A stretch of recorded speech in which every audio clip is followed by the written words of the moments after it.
नमस्कार। हम catenary chapter पढ़ रहे थे। इसका एक भाग हम पढ़ चुके थे पूर्व में। आज हम उससे आगे इसका दूसरा पार्ट पढ़ रहे हैं, जिसमें हमने पढ़ा था पूर्व में कि सामान्य कैटेनरी का जो नैज समीकरण है S = C tan psi, इसको हमने डिराइव किया था। आज हम उससे आगे पढ़ रहे हैं सामान्य कैटेनरी का कार्तीय समीकरण। तो जैसा कि चित्र में देखा जा सकता है, यहाँ एक कैटेनरी है। तो हम इसे शुरू करते हैं। हमने पूर्व में जो कि पढ़ा था कि सामान्य कैटेनरी का जो नैज समीकरण होता है S = C tan psi। तो चूंकि हमें नैज समीकरण S और psi में होती है और कार्टेशियन जो फॉर्म है वो x y में होती है, तो हमें S और psi को x y में कन्वर्ट करना है। तो हमारे पास अगर x y में समीकरण आ जाएगी तो उसे हम कहेंगे कार्तीय समीकरण सामान्य कैटेनरी का। तो इसे हम यहाँ x और y पैरामीटर में जो है उसमें कोऑर्डिनेट में बदलेंगे, x और y में। तो S = C tan psi है हमारे पास। तो हम जानते हैं कि tan psi = dy/dx होता है, तो हमने इसे इस तरह से लिख दिया। अब आप यहाँ देखिए psi की तो जो है उसको हमने हटा दिया, tan psi की जगह हमने dy/dx रख दिया। अब यहाँ पर केवल s है। तो हम क्या करते हैं, अब इसको x के रिस्पेक्ट में डिफ्रेंशिएट करते हैं। तो ds/dx = हमारे पास आ जाएगा C d2y/dx²।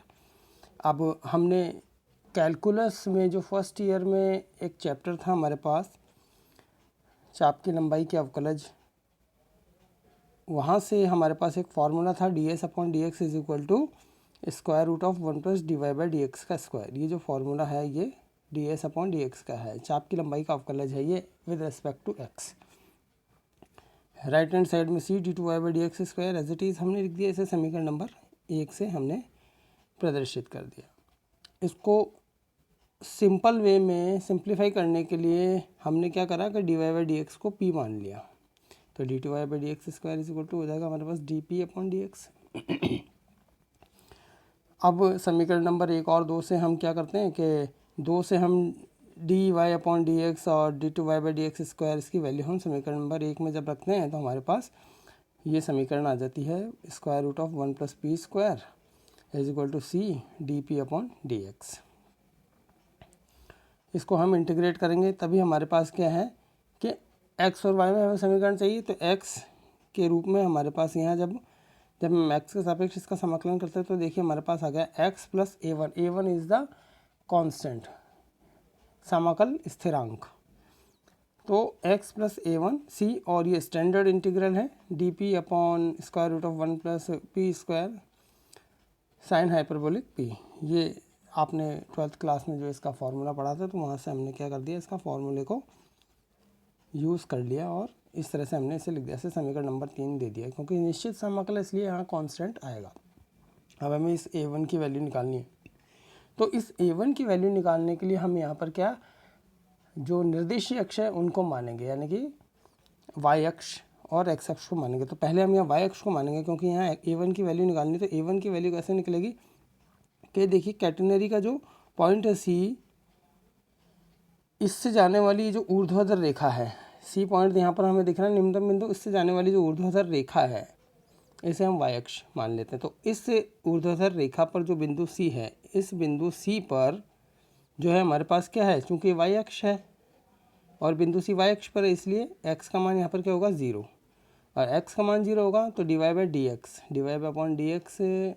जो कि p है, इसकी वैल्यू भी 0 होगी। कैसे होगी, क्योंकि dy/dx होता है tan psi, और psi क्या है यहाँ पर हमारे पास, हम देख सकते हैं psi p किसी बिंदु, ये बिंदु p है आपके पास जिस पर स्पर्श रेखा है, इस बिंदु p पर जो टेंजेंट इस x हॉरिजॉन्टल के साथ जो एंगल बनाती है वो psi होता है। तो यहाँ पर जो है बिंदु C पर खींची गई जो स्पर्श रेखा है, इसका इसी क्षैतिज रेखा के साथ में कोण क्या है, 0। इसका मतलब psi की वैल्यू 0 है C बिंदु पर। तो यानी कि tan psi यानी कि tan 0 इज़ 0। इसका मतलब dy/dx = 0। तो a1 का मान जो, अब ये हमारे पास ये वैल्यूज़ जो है x की और p की हमने ऊपर रख दी समीकरण नंबर 3 में। तो आप ये देखिए हमारे पास इससे a1 का मान 0 आ गया। a1 का मान 0 आ गया तो इसे हमने वापस समीकरण नंबर 3 में रखा a1 का मान। तो हमारे पास x = C sin hyperbolic p, यानी कि C sin hyperbolic dy/dx। x is equal to, ये हमारे पास समीकरण नंबर 4 आ गई। अब हमारे पास x तो है इस समीकरण में, लेकिन dy/dx आ रहा है, ये डेरिवेटिव आ रहा है, इसे हमें हटाना है। हमें केवल x और y में समीकरण चाहिए। तो इसके लिए हम क्या करते हैं, इसको इधर उधर सेपरेट कर लेते हैं, यानी कि dy/dx इज इक्वल टू क्या आ जाएगा हमारे पास, यहाँ ये आ जाएगा साइन हाइपरबोलिक सेपरेशन से, साइन हाइपरबोलिक x/c। अब इसको हम दोबारा इंटीग्रेट करते हैं। जब इंटीग्रेट करेंगे हमारे पास, तो देखिए क्या आता है हमारे पास, y इज इक्वल टू, क्योंकि यहाँ x को वहाँ ले जाएंगे तो सेपरेशन ऑफ वेरिएबल से dy इधर रह जाएगा, तो इसको इंटीग्रेट किया तो y इज इक्वल टू, यहाँ standard formula sine hyperbolic x/c, इसका जब हम इंटीग्रेट करेंगे तो हम जानते हैं c कॉस हाइपरबोलिक x/c आएगा, प्लस कांस्टेंट आ जाएगा, इंटीग्रेशन कांस्टेंट, समाकलन स्थिरांक आ जाएगा। इसे हमने समीकरण नंबर 6 दे दिया। हम आगे बढ़ते हैं। अब देखिए यहाँ पर a2 की वैल्यू निकालनी है, तो हमने जो c बिंदु से गुजरती ऊर्ध्वाधर रेखा खींची थी, जिसे हमने y अक्ष माना था, यानी कि कैटेनरी के निम्नतम बिंदु c से स्मॉल c नीचे गहराई पर हमने एक बिंदु O ले लिया, जो कि मूल बिंदु ले लिया, ये रहा O। इस मूल बिंदु O से गुजरने वाली हमने एक क्षैतिज रेखा ली, जिसे हमने x अक्ष कह दिया, यानी कि O मूल बिंदु हो गया, यहाँ पर क्षैतिज रेखा x अक्ष हो गई और ये ऊर्ध्वाधर रेखा y अक्ष हो गई। तो अब बिंदु C पर जो है यहाँ देखते हैं, तो इस बिंदु C पर x का मान क्या होगा, क्योंकि y अक्ष पर, इसलिए x बराबर 0 होगा बिंदु C पर, मतलब at the point C x is equal to 0 and y is equal to, तो आप देखिए y क्या होगी, यहाँ से वो बिंदु से इस कैपिटल C की दूरी क्या है, स्मॉल c, यानी कि at the point capital C x is equal to 0 and y is equal to small c। ये देखिए, ठीक है। तो यहाँ से हमने ये मान जब समीकरण 6 में रखा हमने, तो हमारे पास ये मान रखने पर आ जाता है, क्योंकि कॉस जो 0 है, हाइपरबोलिक 0, वो उसकी वैल्यू 1 होती है, तो यहाँ 1 रख दिया हमने। तो यहाँ से a2 की वैल्यू क्या आ गई, हमारे पास 0 आ गई। अब a2 का मान 0 आ गया, ये मान हमने a2 का मान उसमें रखा समीकरण नंबर 6 में, तो y इज इक्वल टू क्या आएगा हमारे पास, c कॉस हाइपरबोलिक x/c, ये समीकरण नंबर 7 से हमने इसे प्रदर्शित कर दिया। और यही कैटेनरी का कार्तीय समीकरण है, क्योंकि x और y में आ गए हैं, यानी कि जो नैज समीकरण थी हमारे पास s is equal to c tan psi है ना, तो वो क्या हो गई, अब हमारे पास कन्वर्ट होकर के ये कार्तीय रूप में आ गई। अब हम देखते हैं सामान्य कैटेनरी का जो है शेप, यानी कि उसकी आकृति। तो हमें पता है कैटेनरी का जो कार्तीय समीकरण है, अभी अभी हमने निकाला है, y is equal to c cos hyperbolic x/c। हम सभी जानते हैं इस फॉर्मूले को, cos hyperbolic x is equal to e⁻x plus e⁻x/-x/2। इसका यूज़ हमने किया यहाँ पर, तो y is equal to c cos hyperbolic x/c, इसकी जगह क्या लिख देंगे हम, e⁻x/c प्लस e⁻x/c/2। e⁻x इसका फार्मूला हमें पता है, 1 + x/(1) 1 + x² 2 + x³ 3, है ना। और इसी तरह से e⁻x, ये भी फार्मूला होता है 1 - x/(1) + x² 2 - x³ 3। तो यहाँ पर दोनों का योग है, e⁻x/c प्लस e⁻x/c। इन दोनों को जब जोड़ देंगे, इनको एक्सपेंशन करके, तो हमारे पास देखिए ये सिंप्लीफिकेशन से ये हमारे पास सॉल्व होकर के आएगा।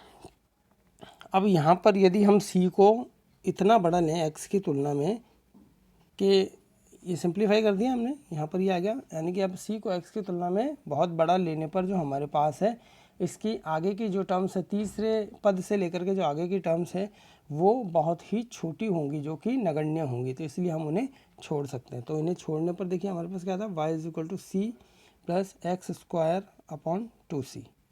तो सिंप्लीफाई करने पर हमारे पास आ गया x² is equal to 2c y minus c, जो कि एक पैराबोला है हमारे पास। इसका मतलब जो कैटेनरी का शेप है वो क्या है, एक पैराबोलिक शेप है। अब यहाँ पर ये एक पैराबोला है, तो यहाँ पर पैराबोला को हमने पूर्व की कक्षा में पढ़ा है, तो इसका मतलब यहाँ पर जो 2c है, ये क्या है, इसका लेटर सेक्टम, यानी कि नाभिलंब। ये इसका नाभिलंब हो जाएगा। इसी तरह से इसकी हम और बातें करें, कैटेनरी का अक्ष क्या होगा।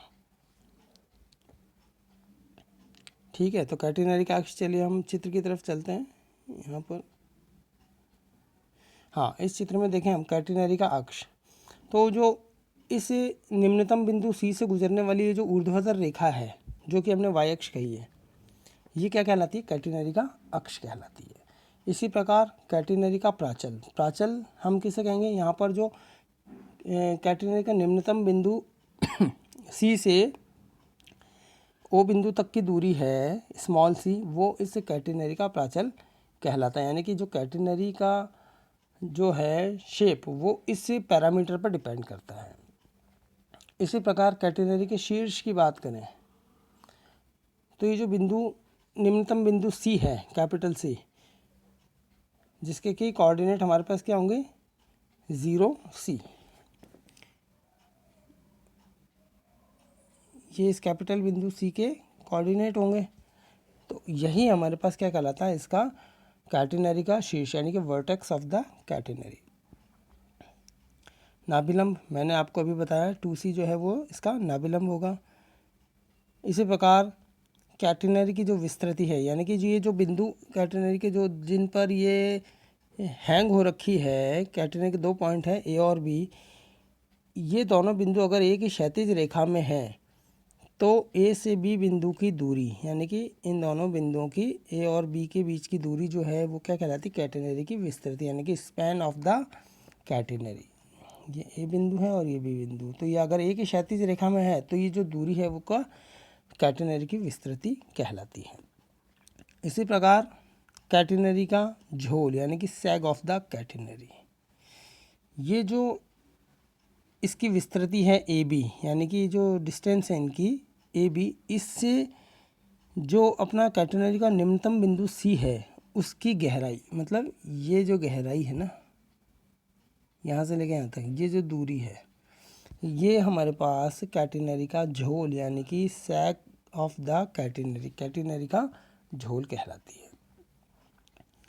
तो आज हमने कैटेनरी के कार्तीय समीकरण के बारे में पढ़ा और इसके शेप के बारे में पढ़ा कि इसका शेप पैराबोलिक होता है, किस तरह से होता है ये भी बताया, और साथ ही इससे संबंधित जो इसकी परिभाषाएं हैं कुछ, उसके बारे में पढ़ा। तो आज के लिए इतना ही, अगले भाग के लिए हम अगली कक्षा में पढ़ेंगे। धन्यवाद।